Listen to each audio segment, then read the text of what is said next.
Gentlemen, I think we'll go ahead and get started on this one. So let me ask you, John, you're going to be first.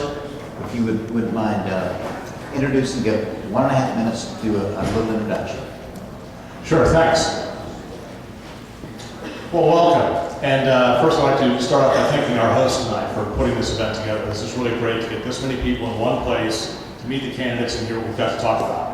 I'm John Keating. I'm running for Texas State House District 33, seat currently held by Scott Turner. And I'd like to tell everyone, Scott has announced that he is not seeking re-election. I'm not running against Scott Turner. And while we're on the subject, I'd like to thank Scott for his professionalism, his service, and his leadership. It's been fantastic. I'm also proud to call Scott a friend and a mentor.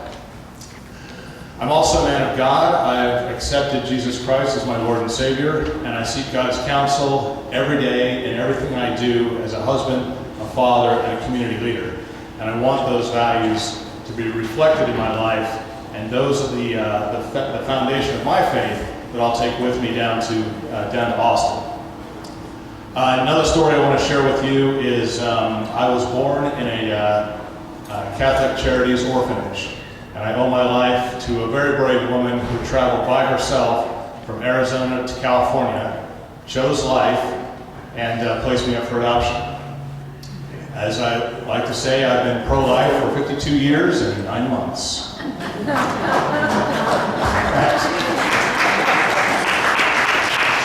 I was adopted by my earthly parents. They raised me as their own son. So pro-life is not just a campaign slogan for me. It is a deeply held personal conviction.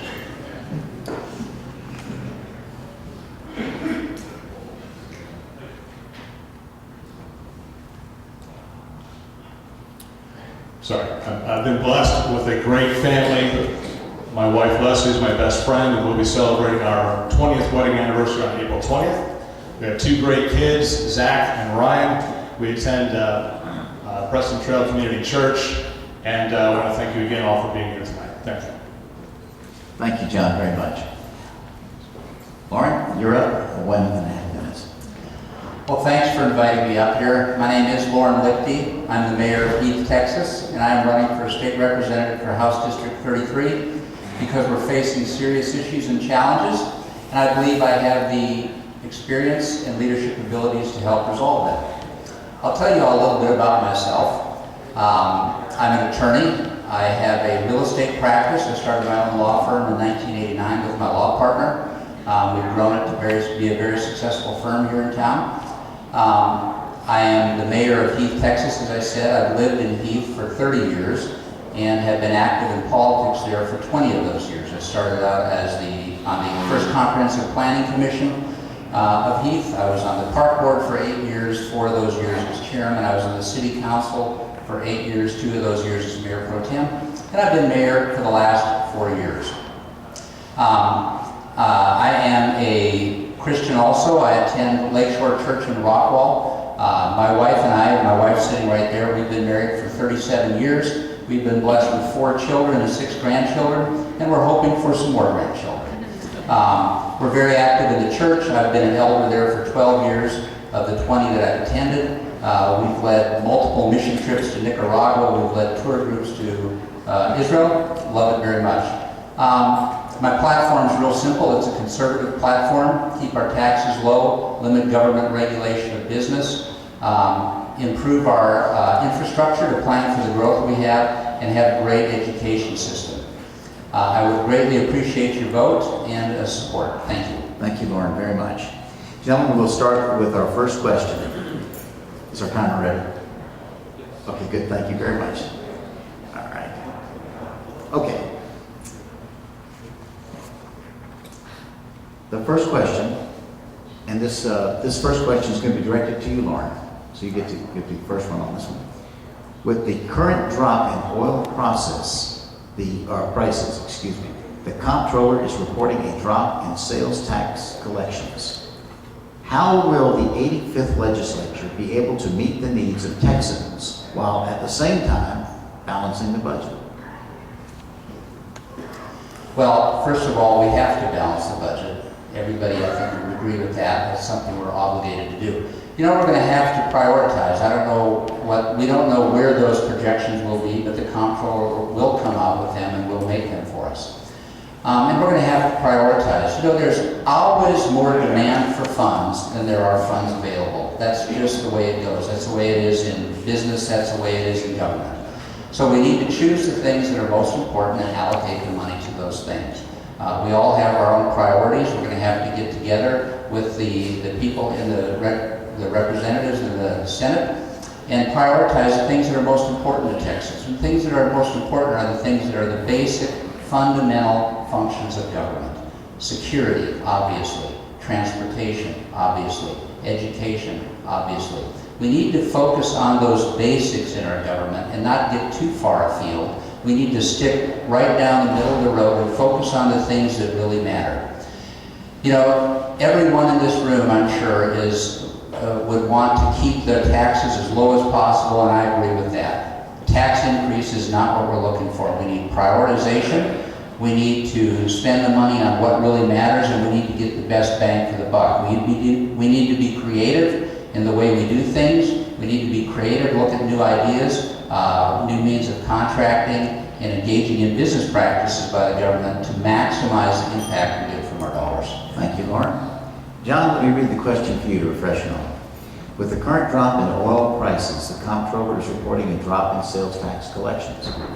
How will the 85th legislature be able to meet the needs of Texans while at the same time balancing the budget? You know, it used to be a day when the price of oil went down, the economy went up. That our residents had more money in their pocket because the price of transportation went down, of getting to and from work, of taking the kids to the game, of just being out and having fun.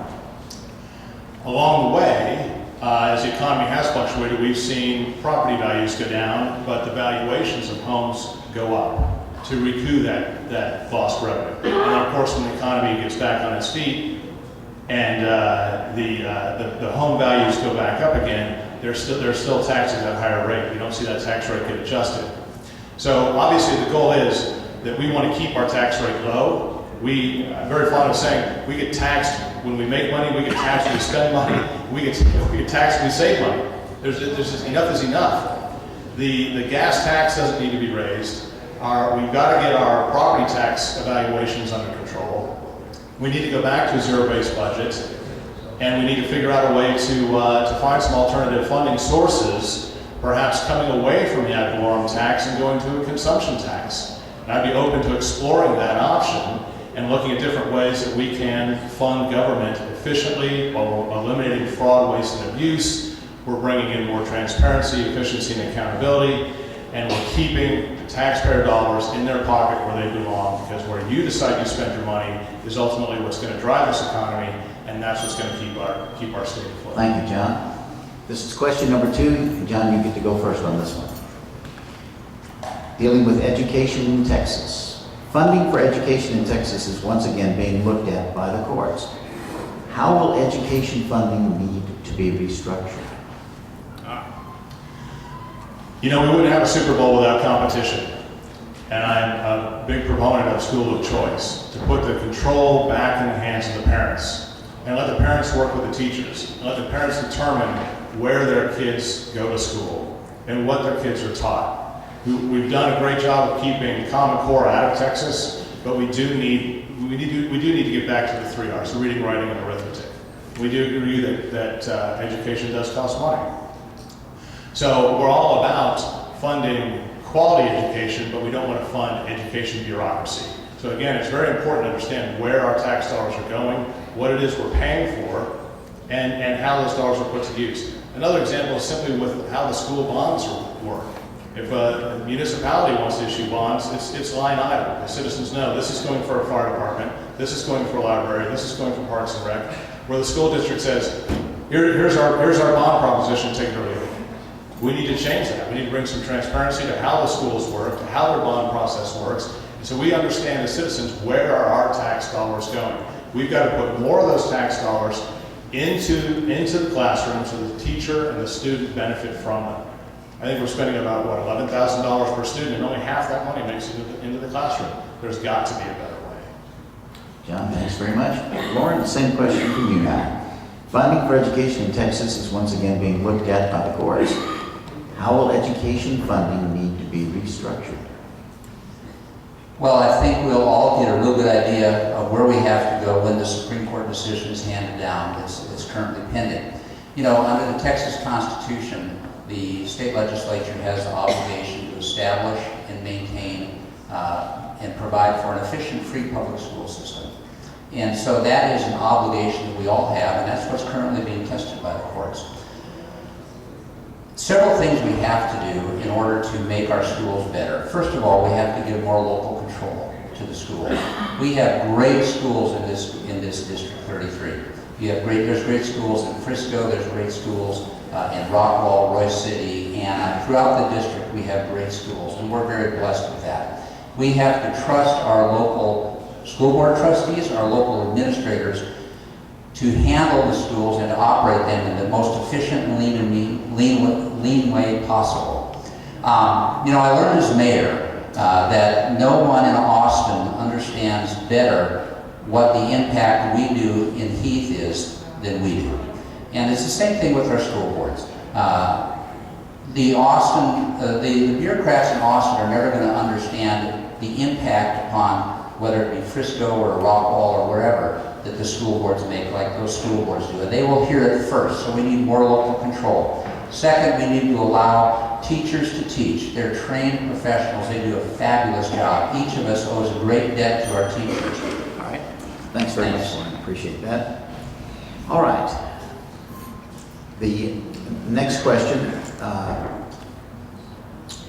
Lorne, you're going to be first on this one. Okay. Water is a major concern in Texas. With the tremendous growth in the state, particularly in North Texas, what steps should the legislature take to meet the future water needs of Texas?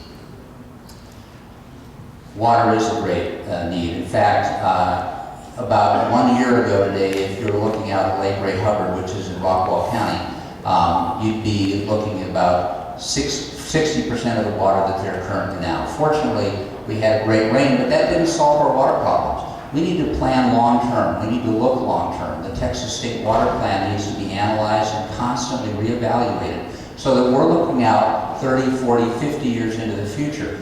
And the reason we have to do that is because we're experiencing such tremendous growth in this state. You hear various numbers, but in excess of 600 people a day move into the state of Texas.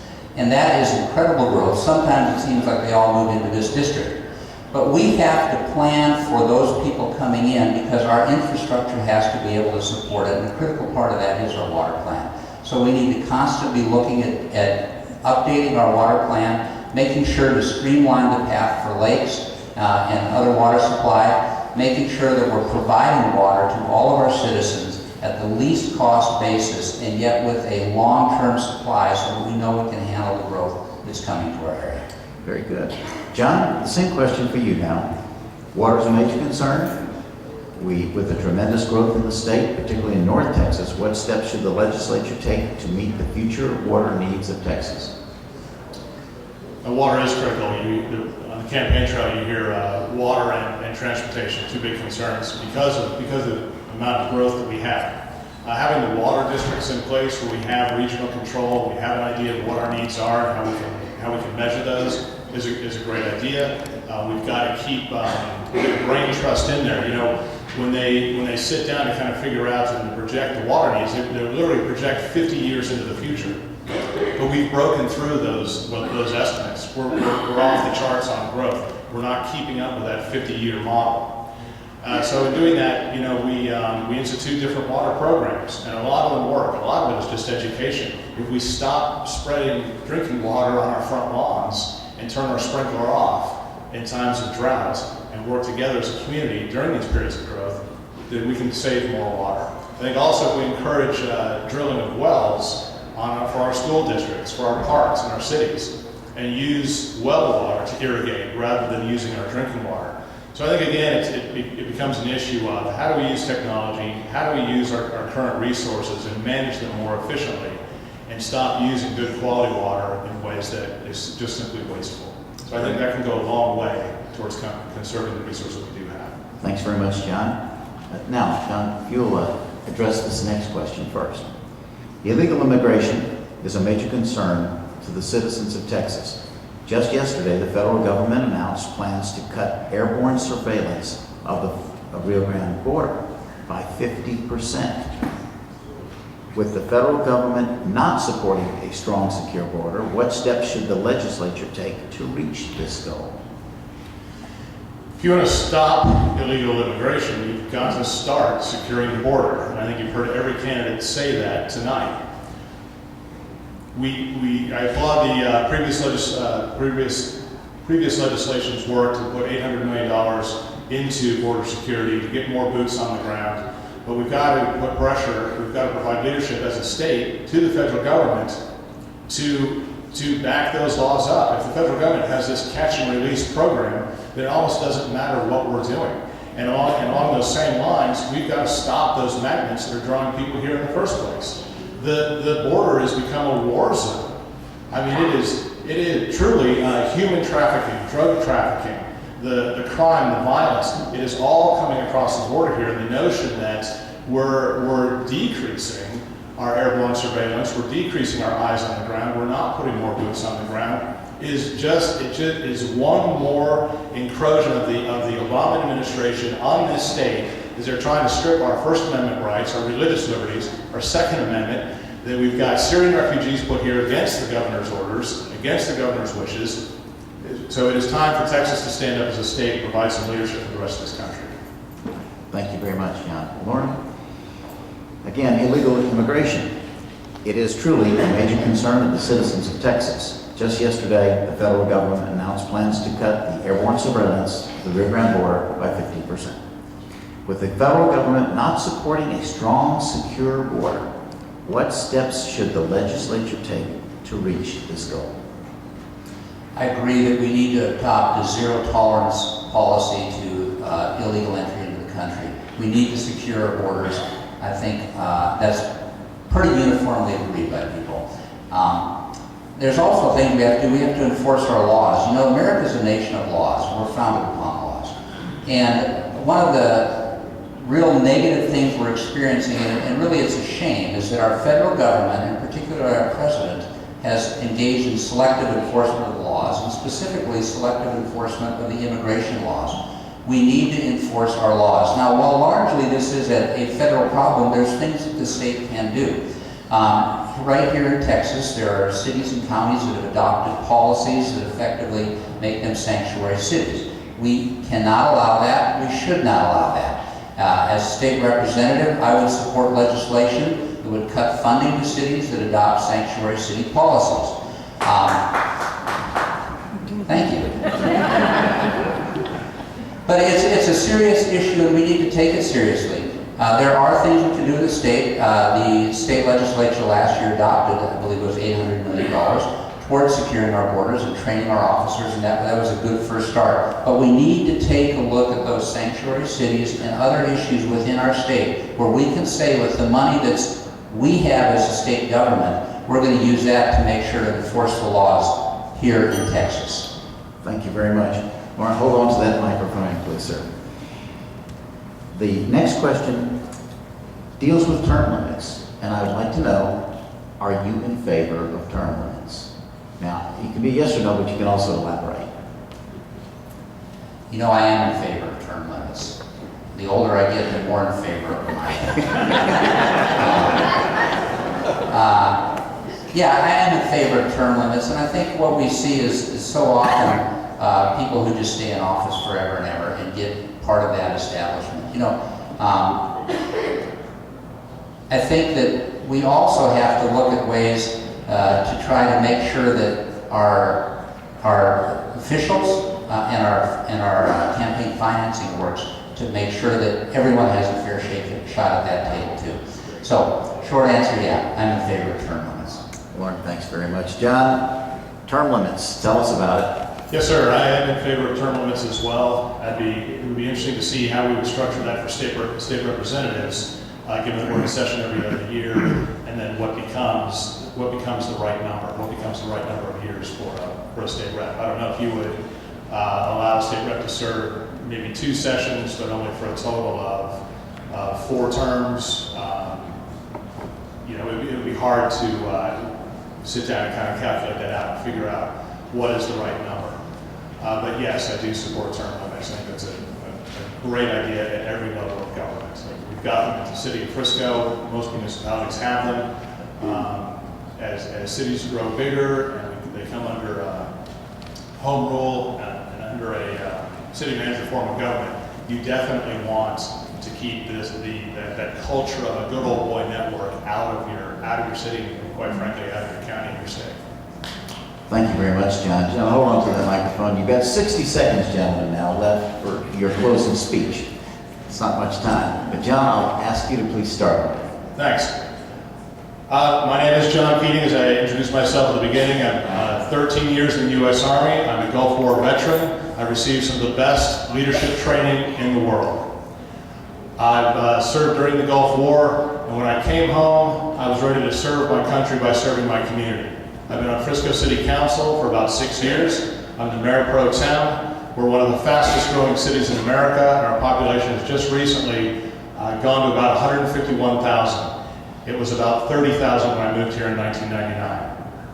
I'm very proud of some of the endorsements I've received. I've got some great news from my campaign. We received the endorsement of Texas Values today. We also received the endorsement of the Young Conservative Texans today. Very proud of that. I'm also endorsed by some of the state representatives that are here tonight, including Matt Shaheen and Jeff Leach.